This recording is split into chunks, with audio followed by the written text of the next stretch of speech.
Welcome everyone to knowledge acquire classes. आज हम लोग जो चैप्टर हम लोगों ने पहले पढ़ा था लाइफ प्रोसेस, उसके कुछ इंपॉर्टेंट पीवाईक्यूज को डिस्कस करेंगे। तो बिना देर किए स्टार्ट करते हैं। सबसे पहले मैं अपनी पीपीटी को ओपन कर लेता हूँ। Chapter 1 life process important PYQs. तो सबसे पहला क्वेश्चन हमारे पास जो है वो है the breakdown of pyruvate to give carbon dioxide water and energy takes place in. तो इसका सबसे सरल आंसर हमारे सामने बिना देखे हम बता सकते हैं माइटोकॉन्ड्रिया ही होगा, क्योंकि हमें पता है mitochondria is the power house of cell. Mitochondria के अंदर ही सारी की सारी एनर्जी स्टोर होती है जो एक सेल की होती है। तो इसका आंसर बहुत इजी है और ये क्वेश्चन 2019 और 2021 में आया था। हम लोग बाकी ऑप्शन को देखेंगे भी, कोई जरूरत भी नहीं है। दूसरा क्वेश्चन है the filtration unit of kidneys are called. ये शायद हम लोगों ने किडनीज में डिस्कस किया था कि एक किडनी का सबसे इंपॉर्टेंट कंपोनेंट वो होता है उसके नेफ्रॉन्स, जहां पर सारा का सारा फिल्ट्रेशन का प्रोसेस होता है, क्योंकि यूरेटर हो नहीं सकता, यूरिथ्रा होने का कोई चांस ही नहीं है। और न्यूरॉन्स तो नर्व सेल्स होते हैं, उनको हम बोलते हैं, तो वो तो यहाँ पे बिल्कुल ही नहीं होंगे। तो बचता है सिर्फ एक लास्ट ऑप्शन, वो है नेफ्रॉन्स। और करेक्ट आंसर यहाँ पर ये भी मेंशन है Which of the following statements about the autotrophs is incorrect? Autotrophs हमें याद होगा वो ऑर्गेनिजम्स होते हैं जो अपने फूड को खुद ही प्रिपेयर कर लेते हैं। तो इसका सबसे पहला ऑप्शन है they synthesise carbohydrates from carbon dioxide and water. ये पॉइंट बिल्कुल सही है, क्योंकि ये कार्ब बनाते हैं with the help of carbon dioxide and water. They store carbohydrates in the form of starch. ये पॉइंट भी बिल्कुल सही है, क्योंकि प्लांट्स अपनी एनर्जी को स्टार्च के फॉर्म में स्टोर करते हैं। Option number C, they convert carbon dioxide and water into carbohydrates in the absence of sunlight। ये काफी हद तक, और शायद हम कहें यही ऑप्शन हमारा सही है, जिसको हम बोल सकते हैं इनकरेक्ट है इस क्वेश्चन की स्टेटमेंट के हिसाब से, क्योंकि विदाउट सनलाइट अपने फूड को प्रिपेयर करना ऑटोट्रॉप्स के लिए पॉसिबल ही नहीं है। और खैर फोर्थ ऑप्शन की तरफ चलें, they constitute the first trophic level and food chains. ये भी बिल्कुल सही है। तो हमारा एकमात्र ऑप्शन जो बचता है जो उस क्वेश्चन के हिसाब से सही हो सकता है वो है option number C. Option number C जो इनकरेक्ट है इस इक्वेशन के लिए, because without sunlight carbon dioxide और वाटर की हेल्प से फूड को, या फिर हम कहें अपने फूड को, या फिर अपने खुद के कार्बोहाइड्रेट्स जो स्टार्च का फॉर्म स्टोर होता है फूड, उसको ये प्रिपेयर कर ही नहीं सकते। अगला है question number 4, in which of the following vertebrate groups heart does not pump oxygenated blood to different parts of body. हमें एक बात याद रखनी पड़ेगी कि जितने भी वर्टिब्रेट्स होते हैं उसके अंदर जो ऑर्गेनिज्म एयर से ऑक्सीजन लेते हैं उनके अंदर लंग्स होते हैं जो कंप्लीट सर्कुलेशन को करते हैं। बाकी जैसे कहा जाए वाटर में रहने वाले ऑर्गेनिज्म या फिर जिनके पास लंग्स नहीं होते हैं उनके अंदर कंप्लीट सर्कुलेशन नहीं होता। तो यहाँ पे ऑप्शन नंबर फर्स्ट है पाइसेस एंड एम्फीबियंस। एम्फीबियंस के पास लंग्स होते हैं, तो यहाँ पर दोनों तो नहीं हो सकते। दूसरा है एम्फीबियन एंड रेप्टाइल, तो एम्फीबियंस यहाँ पर भी आ गए। जैसे फ्रॉग एक बेस्ट एग्जाम्पल है एम्फीबियन का। फिर ऑप्शन नंबर सी है amphibians only and option number D है पाइसेस ओनली। तो तीनों में एम्फीबियन कॉमन है, तो ये तीनों ही ऑप्शन नहीं होंगे। एक लास्ट ऑप्शन हमारे पास जो बचता है वो है पाइसेस ओनली, क्योंकि इनके अंदर सिंगल सर्कुलेशन होता है, क्योंकि ये गिल्स के थ्रू ब्रीथ करते हैं। तो पानी के अंदर ऑक्सीजन को ऐसे ले पाना, तो डबल सर्कुलेशन को करना बहुत आसान नहीं होता है, और ये पॉसिबल भी नहीं है क्योंकि इनके पास लंग्स नहीं होते हैं। Question number 5, which of the following equation is the correct representation of photosynthesis. Photosynthesis का ऑप्शन नंबर ए है 6CO2 plus 12H2O gives glucose, या फिर ये हम कहें ग्लूकोज का फॉर्मूला तो सही है C6H12O6 plus 6O2 plus 6H2। Option number, पहले सारे ऑप्शंस देख लेते हैं फिर देखते हैं कौन सा ऑप्शन यहाँ पर गलत है। गलत या फिर हम कहें सही हमसे पूछा गया तो हम सही देखेंगे। 6CO2 plus 6H2O, C6H12O6 and 6O2। यहाँ पर वाटर ही मिसिंग है, तो ये तो हो ही नहीं सकता। ऑप्शन नंबर सी 6H12O6 प्लस 6O2, तो यहाँ पर ग्लूकोज को पहले ही बना दिया, तो ये दो ऑप्शन तो यहाँ पर बिल्कुल खत्म हो जाते हैं। Option number B and option number C. हमारे पास ऑप्शन डी बचता है 6CO2 प्लस 12H2O। यहाँ पर मेन कंपोनेंट जो इसका था वो था क्लोरोफिल एंड सनलाइट। ये यहाँ पर लिखा हुआ है, इसका मतलब ऑप्शन ए भी नहीं हो सकता, तो हमारा ऑप्शन डी ही सही है, क्योंकि CO2 plus water and chlorophyll with sunlight, इन चारों के बिना हमारा जो फूड है या फिर हमारा जो ग्लूकोज है, जो एनर्जी है, वो प्रिपेयर नहीं हो सकती या बन नहीं सकती। तो ऑप्शन नंबर डी ही बिल्कुल करेक्ट है। अगला क्वेश्चन है the main function of ureters is to. What are the main function of ureter? Filter blood, ये नहीं होता है क्योंकि ब्लड को फिल्टर करने का काम अकेले यूरेटर नहीं करता। Carry urine from kidney to bladder, ये हो सकता है। स्टोर्स यूरिन, यूरिन को स्टोर करने का काम भी इसका नहीं होता है। तो ऑप्शन बी और ऑप्शन डी बचते हैं। एक बार ऑप्शन नंबर डी भी देख लेते हैं। Carry urine out of the body, ये तो बिल्कुल भी नहीं हो सकता, क्योंकि यूरिन को बॉडी से फ्लश आउट करने का काम यूरेटर्स का नहीं होता है। तो जो ऑप्शन इकलौता हमारे पास बचता है वो है carry urine from kidney to bladder. Option number B is correct. Section B assertion reason और क्वेश्चन नंबर 7 यहाँ पर है, इसी से हम लोग स्टार्ट करते हैं। असर्शन है the rate of breathing in aquatic organism is much faster than an terrestrial organism, कि जो एक्वेटिक ऑर्गेनिज्म के अंदर ब्रीथिंग का रेट होता है वो ज्यादा फास्ट क्यों होता है टेरेस्ट्रियल ऑर्गेनिजम्स के कंपैरिजन में। तो इसका रीजन हमारे सामने लिखा हुआ है, the amount of dissolve oxygen in water is much lower than the amount of oxygen in the air. ये बात बिल्कुल सही है कि पानी के अंदर जो ऑक्सीजन होता है उसका लेवल बहुत कम होता है, कंपैरिजन अगर हम लोग करते हैं कि the amount of oxygen in the air. तो ऑप्शंस हैं both A and R are true and R is the correct explanation of A। ये मोस्ट चांस है कि यही ऑप्शन हमारा सही होने वाला है। Option number B, both A and R are true but R is not the correct explanation of A। A and are true लेकिन R करेक्ट एक्सप्लेनेशन नहीं है। ये क्योंकि नहीं होगा क्योंकि यहाँ पे R का एक्सप्लेनेशन काफी हद तक सही दिया गया है, और सही काफी हद तक नहीं, बिल्कुल सही है।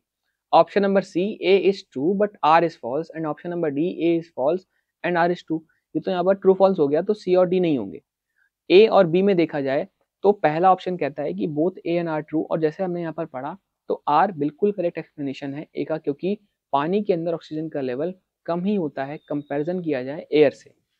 तो option number A is correct, this one. Moving to the next question, question number 8 हमारे पास बोलता है, explain the process of double circulation in humans. हम लोगों ने लास्ट वीडियो में डिस्कस किया था कि डबल सर्कुलेशन क्या होता है। एक सर्कुलेशन होता है जब इसी का पार्ट कि जब एक बार ब्लड हमारे हार्ट से लंग्स तक जाता है, फिर वापस कहाँ आता है, हार्ट में, जहाँ पर उसमें से CO2 रिमूव होती है और ऑक्सीजन ऐड होती है।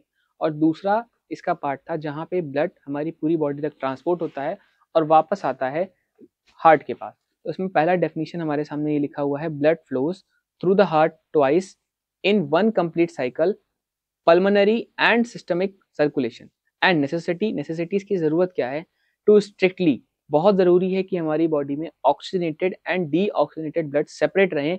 इससे इंश्योर होता है, कंफर्म होता है कि हमारी बॉडी में हाई एनर्जी एफिशिएंसी होती है फॉर मेंटेनिंग बॉडी टेम्परेचर।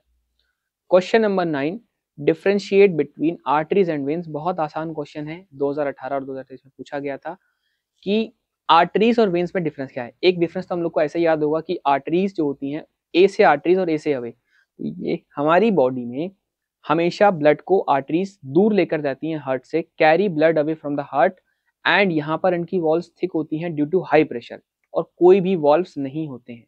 वहीं वेन्स की अगर बात करी जाए तो ये थिन वॉल्ड होती हैं क्योंकि ये ब्लड को वापस लेकर आती हैं towards the heart and have valves to prevent back flow, back flow को रोकने के लिए यहाँ पर वॉल्व्स होते हैं।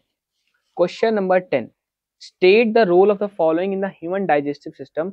ह्यूमन डाइजेस्टिव सिस्टम में HCl एंड वाइली का क्या रोल होता है। वाइली या विली हम लोग बोलते हैं इसको, स्पेलिंग VILLI है। आंसर की में सबसे पहला है, HCl क्या करता है, create acidic medium for pepsin and to kills bacteria, जितने भी पैथोजेंस होते हैं उनको मारने के लिए। और वाइली फिंगर लाइक प्रोजेक्शन होते हैं हमारे स्मॉल इंटेस्टाइन में, हमें याद होना चाहिए। फिंगर जैसे स्ट्रक्चर्स होते हैं जो सरफेस एरिया को बढ़ाकर एब्जॉर्प्शन का काम करते हैं, हमारे फूड से न्यूट्रिशन यानी कहें न्यूट्रिएंट्स को एब्जॉर्ब करना, चाहे वो प्रोटीन हो, कार्ब हो, फैट हो, जितने भी न्यूट्रिएंट्स होते हैं।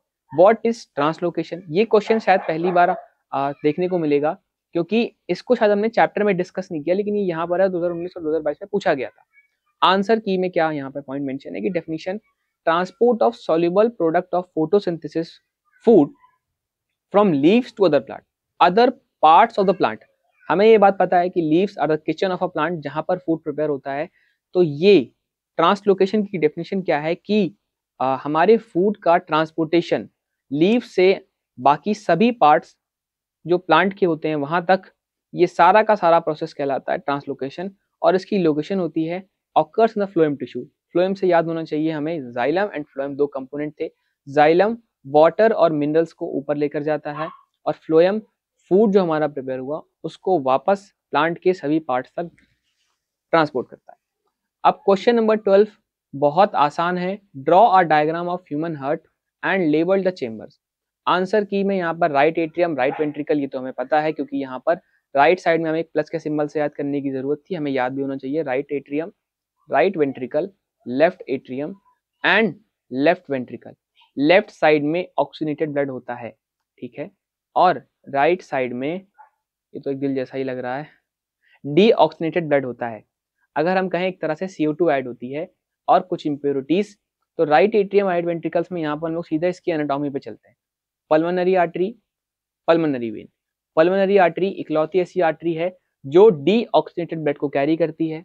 पल्मोनरी वेन इकलौती ऐसी वेन है जो ऑक्सीनेटेड ब्लड को कैरी करती है, क्योंकि हमें इससे कंफ्यूज नहीं होना, क्योंकि आर्टरीज जो होती हैं वो केवल और केवल प्योर ब्लड को कैरी करती हैं या फिर ऑक्सीनेटेड ब्लड को कैरी करती हैं, लेकिन accept pulmonary artery. Pulmonary artery इकलौती ऐसी आर्टरी है जिसके अंदर डीऑक्सीनेटेड ब्लड होता है, और पल्मोनरी वेन इकलौती ऐसी वेन है जिसके अंदर ऑक्सीनेटेड ब्लड होता है।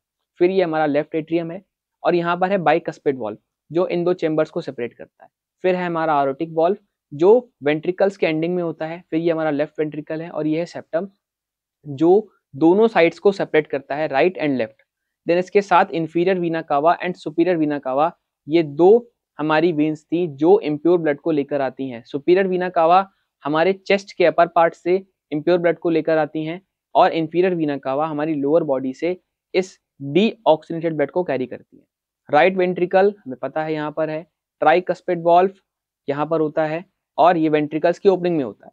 राइट एट्रियम टॉप पर है, पल्मोनरी वॉल्व इन दो चेंबर्स को सेपरेट करता है, और बचता है ऑर्टा। ऑर्टा सबसे इंपॉर्टेंट आर्टरी होती है हमारी बॉडी की, जो सबसे बड़ी हम इसको कह सकते हैं, सबसे इंपॉर्टेंट भी होती है, जो केवल ऑक्सीनेटेड ब्लड को कैरी करती है। इसके साथ explain the structure and function of a nephron, ये 2019 और 2023 में पूछा गया था। इसकी आंसर की या फिर इसका आंसर है कि एक कप शेप्ड, इसके अंदर क्या होता है, बोमन्स कैप्सूल होता है, ग्लोमेरुल्स होते हैं। इसके साथ साथ एक लॉन्ग ट्यूबुलर पार्ट होता है जिसको हम लोग PCT यानी proximal convoluted tubule, loop of hell, and DCT होता है जिसको हम लोग बोलते हैं डिस्टल कॉन्वोल्यूटेड ट्यूब्यूल।